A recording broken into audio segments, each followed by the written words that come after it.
မင်္ဂလာပါအာဆနယ်အသင်းနဲ့ Chelsea အသင်းတို့ကစားမဲ့ကာရာဘောင်းဖလား Semi Final ကိုဆွေးနွေးသွားမှာဖြစ်ပါတယ်ခင်ဗျာအနေအထားကတော့ Arsenal ကအဝေးကွင်းမှာတကိုးအသာရပြီးတော့ပွဲကိုစတင်ရမှာဖြစ်တဲ့အတွက်ကြောင့်ရလဒ်ပိုင်းအရာသာစီးရရှိထားတယ်လက်ရှိကစားခဲ့တဲ့ form အရဆိုလို့ရှိရင်လည်း Leeds United အသင်းကိုတသက်အနိုင်ရထားတာဖြစ်တယ်။ဒါ့အပြင် Manchester United အသင်းကိုရှုံးပြီးတဲ့နောက်မှာ Champions League ပွဲနိုင်တယ် Premier League ပွဲနိုင်တယ်အခုဆိုလို့ရှိရင်တတိယမြောက်မတူညီတဲ့ပြိုင်ပွဲတစ်ခုကိုဆက်တိုက်ကစားရမှာဖြစ်တယ်။ Chelsea အသင်းကတော့ပြီးခဲ့တဲ့ရက် Premier League မှာ West Ham အသင်းကိုအန်အောစရာကောင်းတဲ့ comeback နဲ့ပြန်လာနိုင်ခဲ့တယ်။နီးပြသစ် Rosinha ရဲ့လက်ထက်မှာရလက်လေးတွေကမဆိုးဘူး။တိုက်စစ်ဆင်ပြီးတော့တတိရှိတဲ့ကစားဟန်မျိုးကိုလည်းပြသထားနေတဲ့အတွက်ကြောင့် Chelsea ပရိသတ်တွေကတော့နှစ်သက်သဘောကျမှုတဖြည်းဖြည်းချင်းတိုးလာပြီပေါ့လေ။အခုတော့ဒီနှစ်သင်းထိပ်တိုက်တွေ့ပြီးဘာတွေဆက်ဖြစ်လာမလဲဆိုတော့ကျွန်တော်တို့နည်းနည်းလောက်ခံမှန်းကြည့်ရအောင်။ပွဲထဲမှာဖြစ်လာနိုင်ခြင်းအနေအထားကိုကြည့်မယ်ဆိုလို့ရှိရင်တော့အသာစီးရထားတဲ့ Arsenal အသင်းကသူတို့ရဲ့ထုံးစံအတိုင်းပဲပွဲကိုထိန်းချုပ်ပြီးတော့နောက်ထပ်9ရအောင်ဖြည်းဖြည်းချင်းသွားလိမ့်မယ်။ငကိုတွေကမှ Arsenal အသင်းရဲ့ကစားဟန်ကပြိုင်ပွဲရဲ့လုံနိုင်စွမ်းတွေ territory တွေကိုထိန်းချုပ်ပြီးတော့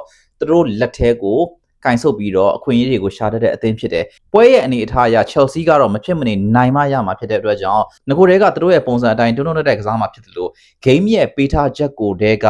Chelsea ဒီပွဲကိုမဖြစ်မနေဖွင့်တတ်ရမယ့်လူတွေဖြစ်တယ်။ဆိုတော့အကြမ်းမြင်အားဖြင့်ဆိုလို့ရှိရင်တော့ဒီနှစ်ခုကထိပ်တိုက်တွေ့မှာဒီနေရာမှာ capacity တွေအကြောင်းကျွန်တော်တို့ပြောအောင် Arsenal ကတည်တည်ငြိမ်ငြိမ်နဲ့ထိမ်းပြီးပွဲကိုထွက်လာမယ်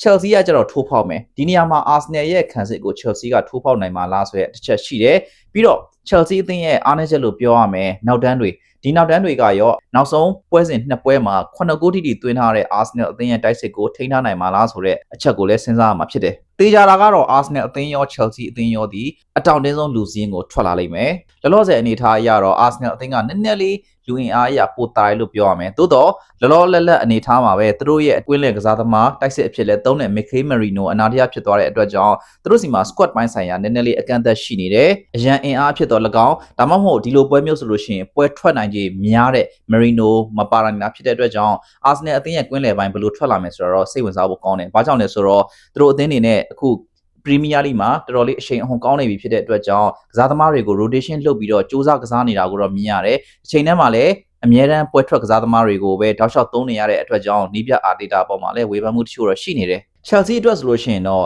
လင်မြန်တဲ့တိုက်စစ်ကိုဖွင့်ပြီးကစားမှာဖြစ်ပေမဲ့ပြီးခဲ့တဲ့ Premier League ပွဲစဉ်မှာဂါနာချိုလုတ်သွားတဲ့ပုံစံမျိုးတော့ထပ်ပြီးတော့ဖြစ်လို့မရဘူး။ဒီတော့ Rosinha အနေနဲ့ပွဲထွက်ကစားသမားသုံးတဲ့နေရာမှာသူ့အနေနဲ့ရွေးချယ်မှုမှန်ကန်ဖို့တော့လိုတယ်။မဟုတ်လို့ရှိရင်ပွဲတွင်းမှာအစမကောင်းလို့နောက်မှအသေးအံလိုက်လောက်ရတဲ့အဖြစ်မျိုးဖြစ်နိုင်တယ်ပြီးတော့ဒီပွဲဒီစကလေးက fair margin နဲ့စရတာမဟုတ်ဘူးကိုဘက်ကတကိုးအယော့နဲ့စရတာဖြစ်တဲ့အတွက်ကြောင့်မဖြစ်မနေဂိုးသွင်းဖို့အတွက်ဖိအားရှိနေတဲ့အနေအထားမျိုးမှာသူ့ရဲ့လူစင်းထုတ်ပုံတွေကမှန်ကန်မှုလိုတယ်မဟုတ်လို့ရှိရင်နိုင်လိုစောနဲ့ဖိတိုက်နေတဲ့အချိန်မှာ Arsenal ရဲ့ခံစစ်ကိုလည်းမကြော်နိုင် Arsenal ရဲ့တံမြန်ထိုးစစ်တွေဒါမှမဟုတ်ပုံမှန်ထိုးစစ်ဆင်မှုတွေကိုလည်းမခံနိုင်ဘဲနဲ့အဖွင့်ဂိုးတွေပေးလိုက်ရပြီဆိုလို့ရှိရင်တော့ဒီပွဲမှာပြန်လာနိုင်ဖို့အရန်ကိုခက်သွားပါလိမ့်မယ် Chelsea ရဲ့အဓိကတာဝန်က comeback လုပ်ဖို့ပါပထမအကြော်တုန်းက 3-2 နဲ့ရှုံးထားတာကိုဒီပွဲမှာမဖြစ်မနေပြန်လာဖို့အတွက်တိုက်စစ်ဖွင့်ပြီးကစားရမှာလောလောဆယ် Premier League မှာနောက်ဆုံးကစားထားတဲ့ပွဲစဉ်မှာလည်းသူတို့ကအောင်မြင် comeback လုပ်ထားနိုင်ခဲ့တယ်ဆိုတော့ comeback နဲ့ပတ်သက်ရင်တော့သူတို့မှာ confidence တခုရှိနေမယ်လို့တော့ပြောလို့ရတယ်ဒါပေမဲ့တစ်ဖက်ကကစားရမယ့် Arsenal ကလည်းအခုရာသီမှာပြိုင်ပွဲအရက်ရက်ကိုတတိကြီးစွာချင်းကပ်ရင်းနဲ့မှားတာတွေရှိရင်လည်းပြင်ပြီးတဆင်ချင်းသွားလာတယ်ကောင်းတဲ့အပိုင်းတွေကိုလည်းဆက်လက် maintain လုပ်ထားတဲ့အသင်းဖြစ်တယ်တော်လေးကိုမှအခြေအနေကောင်းနေတဲ့အသင်းဖြစ်တဲ့အတွက်ကြောင့် Chelsea တို့အနေနဲ့လှုပ်ချင်တာလုပ်ဖို့တော့ခက်လိမ့်မယ်။နီးပြအာတီတာကိုရိုင်းကိုကကာရာဘောင်းဖလားမရတာကြာပြီဖြစ်တဲ့အတွက်ကြောင့်သူတို့အနေနဲ့ဒီဖလားပေါ်မှာအလေးအနက်ထားတယ်ဆိုတာတိတိကျကျထုတ်ပြောပြီးသားဒါကြောင့်မို့လို့ဒီပွဲကိုမရှုံးအောင်ကစားပြီးတော့နောက်ထပ်တစ်ပွဲနိုင်ရုံပဲဆိုလိုတာက2 games away ဖြစ်နေတဲ့အနေအထားမျိုးမှာကာရာဘောင်းဖလားကိုအာယုံစိုက်ပြီးကစားမှာတော့အသေးချာပဲဒီတော့ Chelsea တို့အနေနဲ့လုံးဝအမှားအယွင်းမရှိပွဲစားပွဲဆုံးအလွတ်လွတ်နိုင်ဖို့တော့လိုတယ်ဒါမှသာနောက်တစ်ဆင့်တက်ဖို့အတွက်အလားအလာကောင်းမှာဖြစ်ပါတယ်ဆိုတော့ကျွန်တော်အနေနဲ့ပွဲမတိုင်ခင်ဖြစ်နေတဲ့အနေအထားတွေအကုန်လုံးကိုပြန်ပြီးတော့ conclusion လုပ်ရမယ်ဆိုလို့ရှိရင်တော့ဒီပွဲမှာပထမအကျော်ရလက်ကြောင်းရောလက်ရှိ performance အရာပါအသာရနေတာတော့ Arsenal အသင်းဖြစ်တယ် Chelsea အနေနဲ့မဖြစ်မနေဂိုးရအောင်စူးစမ်းရင်းနဲ့အဆင်မပြေတာတွေဖြစ်လာခဲ့လို့ရှိရင်ဒါမှမဟုတ်ထင်ထားတဲ့အတိုင်းဖြစ်မလာဘူးဆိုလို့ရှိရင်တော့ Arsenal အသင်းပဲနောက်တစ်ဆင့်တက်သွားလိမ့်မယ်ဒါပေမဲ့အခြေအနေတရက်ရှိတာကပထမပိုင်းမှာဥဆောင်ကိုမရဘူးဆိုလို့ရှိရင်တော့ဥဆောင်ကိုမပေးရဘဲနဲ့ဒုတိယပိုင်းအစအနေထားလောက်မှာ Arsenal ဘက်ကို Chelsea ကအ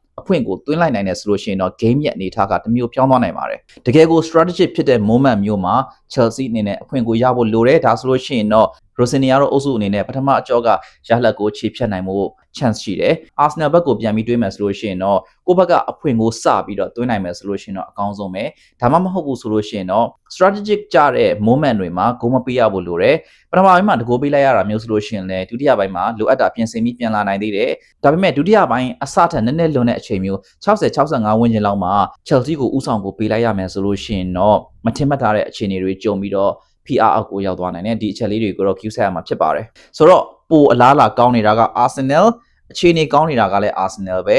Chelsea အနေနဲ့ကတော့ဖြစ်နိုင်ခြေနည်းနည်းကိုဂိုင်ဆုပ်ပြီးတော့မရမကတိုက်ပွဲဝင်ရမှာဖြစ်တယ်သို့တော့နှစ်သင်းစလုံးအနေနဲ့အဖွင့်ကိုရဖို့ကအရန်အရေးကြီးပြီးတော့အဖွင့်ကိုရတဲ့အချိန်အပိုင်းခြားကလည်းဒီပွဲကိုအဆုံးဖြတ်ပေးသွားမယ်လို့ထင်ပါတယ်အလားလာပိုကောင်းတဲ့အသင်းကတော့ Arsenal ပါသို့တော့ Chelsea အနေနဲ့လည်းတစုံတစ်ခုလှုပ်သွားနိုင်မယ်ဆိုလို့ရှိရင်လည်းအံ့ဩစရာမရှိဘူးလို့ပြောရမယ်တေချာတာကတော့ပွဲကောင်းတစ်ပွဲဖြစ်မယ်အနေထားပါပဲအားလုံးကိုကျေးဇူးတင်ပါတယ်ကိုယ့်ရဲ့အမြင်တွေကိုရှင်းလည်းပြောခဲ့လို့ရပါတယ်ခင်ဗျ